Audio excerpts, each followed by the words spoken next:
There are plenty of amazing Disney World resorts, but somehow we just keep coming back to Disney's Boardwalk. Maybe it's because I've been staying there for so long that it literally feels like a second home at this point, or maybe it's the location, or maybe it's the vibes that make it feel like we get an extra vacation inside of our vacation. Whatever it is, this place has us in a chokehold, in a good way, and today I'm sharing all the reasons why I think you should visit the Boardwalk at least once. Hello, and welcome to the Laid Back Magic Way podcast. I'm your host, Dana Stanley, creator of Laid Back Magic. As a mom of 3, I know how tough it can be to find time to plan a Disney World trip that doesn't leave you feeling stressed or overwhelmed. That's why I'm here, to help moms like you create Disney vacations that feel even better than they look on paper. Here, we're not chasing perfection, but creating our next favorite memories. So whether you're brand new to Disney or looking to go deeper into the details, this podcast is your go-to for simple tips, mindset shifts, real-life trip recaps, and expert insights to make your trip magical and manageable. New episodes drop every Monday, so be sure to subscribe so you never miss a moment. Okay, let's dive in. If you listened to episode 3, you'll already know that about 17 years ago, I married into a boardwalk-going family. The kind of family who has memories of seeing just drawings of the boardwalk before it was built. That's how my Disney World path started, at the boardwalk. I have to admit that I'm partial to this resort because even just walking into the lobby, it does feel like a second home, and now for my kids too. For our own trips without extended family, we naturally tried different resorts, the Polynesian, Animal Kingdom Lodge, etc., but whenever I'd be somewhere other than the boardwalk, we found ourselves kind of missing it. So the big question, why? First, I'm going to give you the positives, and then I'm going to go over some of the things that I want you to know if/when you stay here, or why you maybe wouldn't want to stay here. Because while visiting over and over has made it a comfort resort for us, I've also learned all about its little quirks. I want to start at the top reason why we love the boardwalk, and that's where it is physically located in relation to the parks. I get asked a lot, what's the best resort for toddlers? What's the best resort? And so on. But every resort is going to have its pluses and minuses, from the cost, the restaurants, theming, but, and please hear me on this, the location of where you're staying, in my opinion, should be number one. If you have toddlers, I want you to think of ways that you can make your life as easy as possible. And that's what the boardwalk is. Easy. This episode is a deep dive into the boardwalk resort specifically, but I want you to think of this location part to include every resort in this area.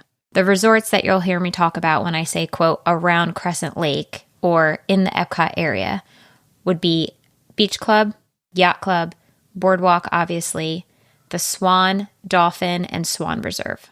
These are all going to give you the same access I'm about to talk about in terms of transportation, and then I'll get into more details, because some are a little closer than others, but not by much. When you're staying at any of these resorts, you're in the Crescent Lake area because the resorts are around a lake called Crescent Lake. If you imagine a circular body of water, half of it has a physical boardwalk like you'd see down at the Jersey Shore, and that's where, you guessed it, is the boardwalk side. So let's get to the reasons why we keep booking this over and over. And to give you an idea, the last 2 trips we went on, one was at Animal Kingdom Lodge and the other was at Boardwalk. Now, we had a great time at Animal Kingdom Lodge, and arguably, I feel like that resort has some of the best food out of all the other resorts. The buses were great. It was very chill, not a lot of crowds. There weren't a bunch of stops on the buses. The price was really good, and I would stay there again. We loved that trip. But the following trip, being back at Boardwalk, and whenever we go back, just solidifies it for me that the location is at the top of our list. That's the priority for me right now in the ages of my kids who are 8, 4, and 1 when I'm recording this. I don't want this to be an episode about why the Boardwalk is the best, because truly, I think you can love all of the resorts for different reasons and have a great time at any of them. But I do want to share how we see it through our eyes, because it's not that there are things that are above and beyond, like from the rooms or decor or food. It's how easy it feels when we're there. And one of the things that makes it feel so dang easy is you're able to use a different entrance into Epcot. It's called the International Gateway, and it was created specifically for guests that are staying nearby or taking the Skyliner. And while, yes, people have figured out how to use it even though they're not staying there, it's still significantly smaller and less busy than Epcot's main entrance, where everyone is either driving that way, parking, or taking the bus or the monorail. Those are all going to be at the front gate.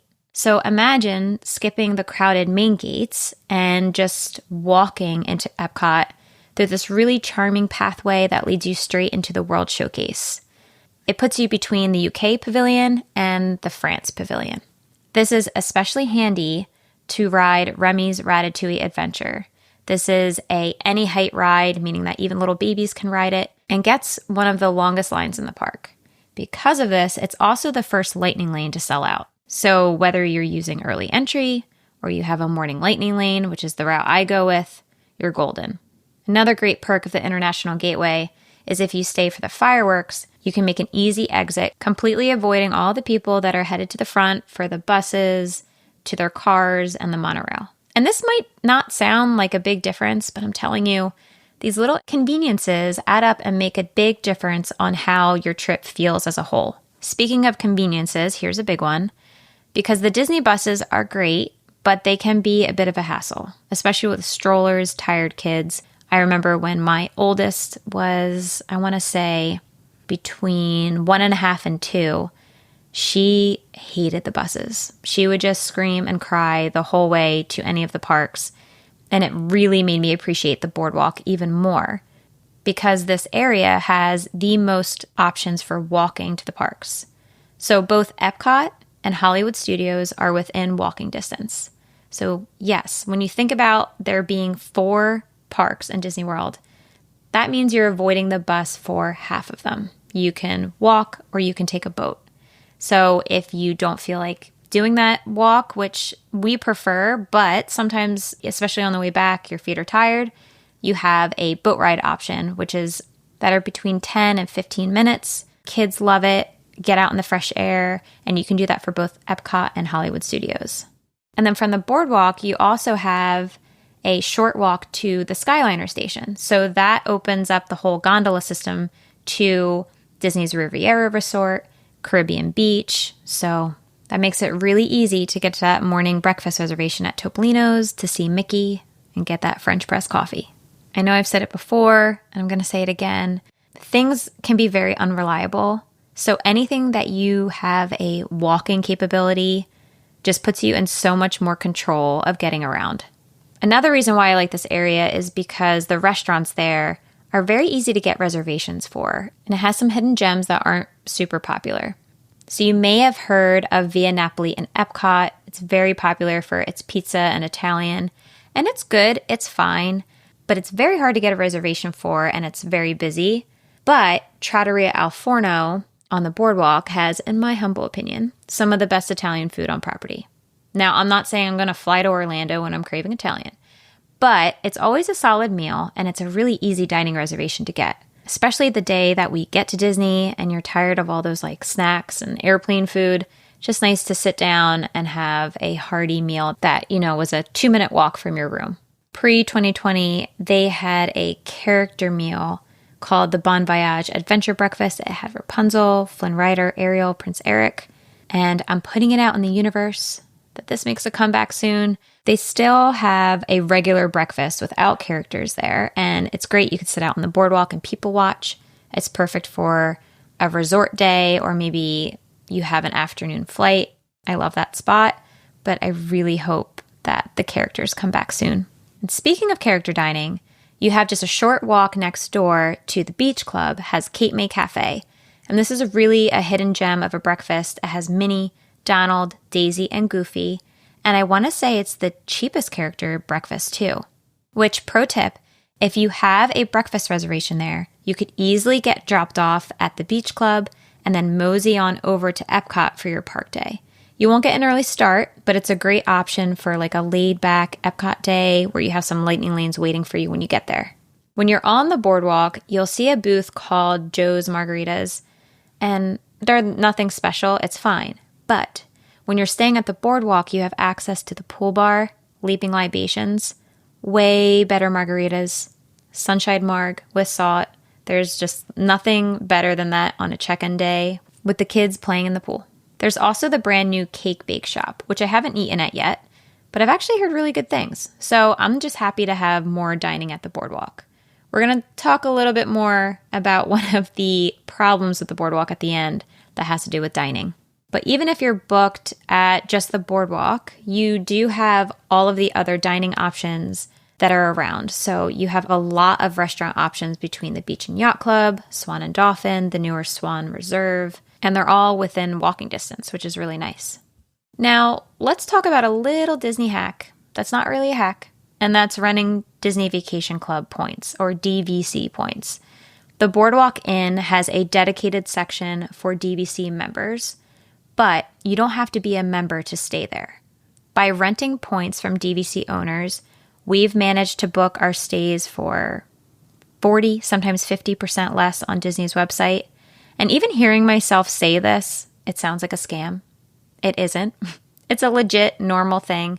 And if you see us in Disney World, 9 times out of 10, we're renting points. Our go-to resource is the confirmed reservation section on the DVC rental store website, which I will link in the show notes for you. There's usually a ton of boardwalk stays there. And I'm telling you, when the stars align, you can find incredible deals that make staying at the boardwalk really budget-friendly. And sometimes we're able to stay in a bigger one-bedroom with extra room, a washer and dryer, for the same price of a small studio that was through Disney's website. So we've gone over the location of the boardwalk, the fact that you can walk through the International Gateway, some of the chill dining options, and the fact that you can save money there by renting DVC points. And the next thing that I love about the boardwalk is just the feeling, especially at night.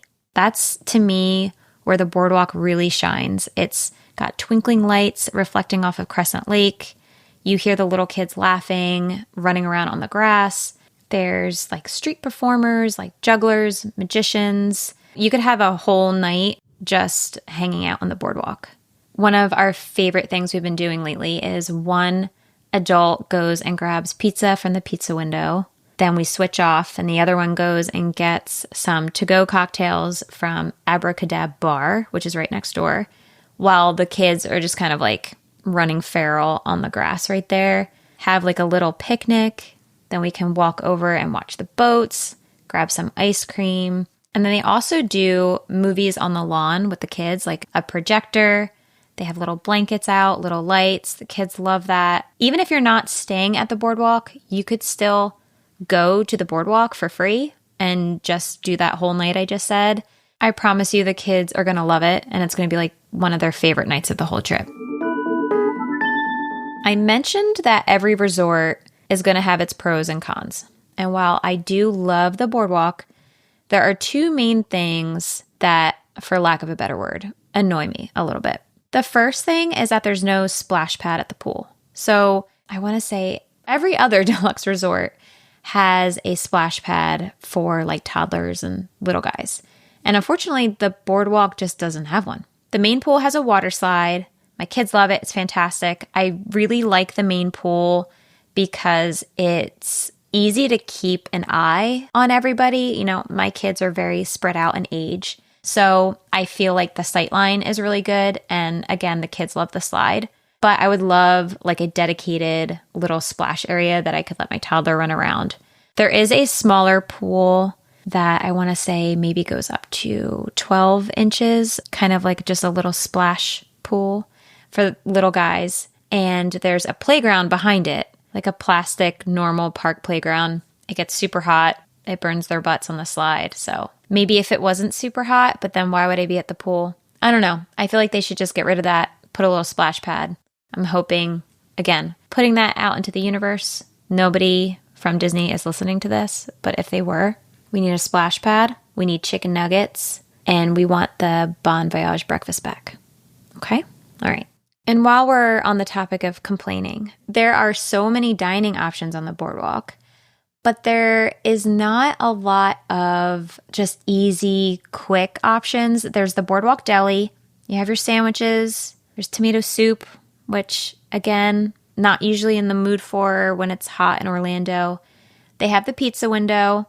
But these are all outside. So like if it's pouring rain, which is 50% of the time, I'm looking at my husband like, will you go out and grab pizza for us and bring it back to the room? It's just a pain. There's no dining that you can stay dry if it's raining. There is Carousel Coffee in the lobby.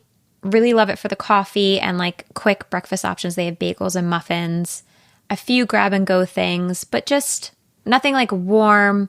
If you want just to grab chicken nuggets and fries for the kids, that's really what the Boardwalk needs. I'm hoping maybe that they're recognizing this. They added a corn dog booth recently, but it used to have chicken nuggets back in the day, and I guess I'm still a little salty about it. No pun intended. Now, if you are staying at the Boardwalk and you feel this and it's a little annoying, remember that you can walk next door to the Beach and Yacht Club. They have their pool bar. Hurricane Hannah's has chicken nuggets and fries. Sometimes we'll just make a night out of it, walk over there, get some food, and the kids will play in the little beach area. So I'm being picky here, but I did want to tell you some of the things that are downsides. You may have noticed that I haven't touched base at all about the rooms or the decor or the lobby. And that's because I don't care that much. I feel like the rooms are important to a certain extent, but it's Disney. The rooms are nice and the rooms are going to be clean and well taken care of. So again, for me, I'm trying to look at things to make our trip feel as easy as possible. And for that, the Boardwalk is in just the perfect spot, and that's going to be at the top of my list. If you're considering staying at the Boardwalk and you're still on the fence, or I missed something that you've been curious about, message me on Instagram. I'm at Somewhere Worthwhile, and I'm happy to chat about it with you. The Boardwalk might just become your family's go-to spot, just like it has for ours. Thank you so much for joining me on this episode of the Laid Back Magic Way podcast. If you enjoyed today's episode and it was helpful for you, it would mean the world to me if you'd write a quick review. Your reviews help more moms like you find the show, and I read every single one of them. Seriously, thank you in advance. You can find me on Instagram at Somewhere Worthwhile, and I'd love to hear from you there. DM me if you have any questions about this episode or what you'd like to see in future ones. Until then, keep planning for your next favorite memory, and I'll see you next time.